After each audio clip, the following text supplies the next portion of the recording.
mokanda na zwaki yango 11h et notifié que pour na relation ekomi mabe il faut nabimi makambo susu tokolandela kaka ba protocole na ba accord ya Luanda na ya Nairobi totala soki yango ndi ko calmer situation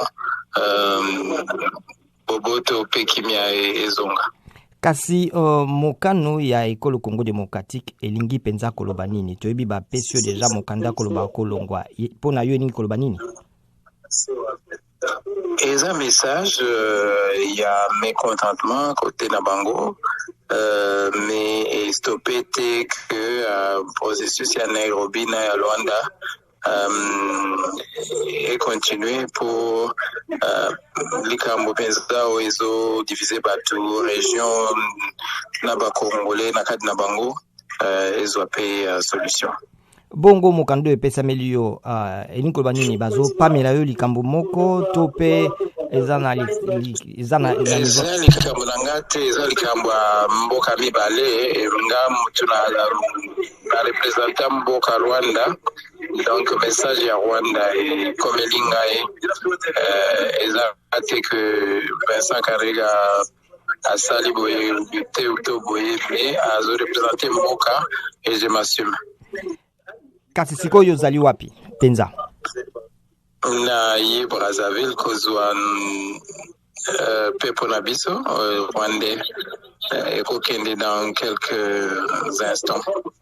Elingelo banini sima mikolo okozonga na Kinshasa tope ekozala ndenge nini?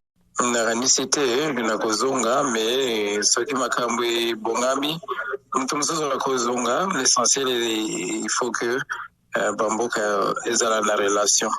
Kasi yo zalaka na relation na ekolo Congo démocratique toyebi. Oui, nga na botama kuna na kola kuna na zalaka zairwa na zalaka congolais na zalaka na relation na nga ya makila na zalaka na relation na bato na zalaka na attachement na mboka donc soki nazongi na kozonga te lokola ambassadeur na kozonga lokola mtu ya kuna na kozonga lokola ndeko ya bato ami ya bato ya Congo.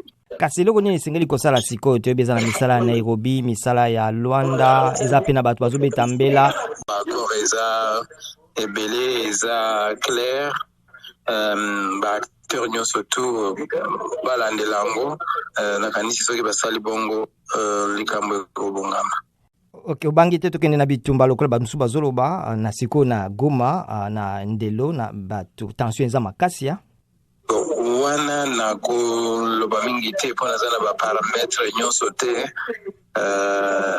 mais l'essentiel est que tozongelaka baprotocole na baaccord wana nde kosalisa kimia ezonga mpe bamboka ekende liboso.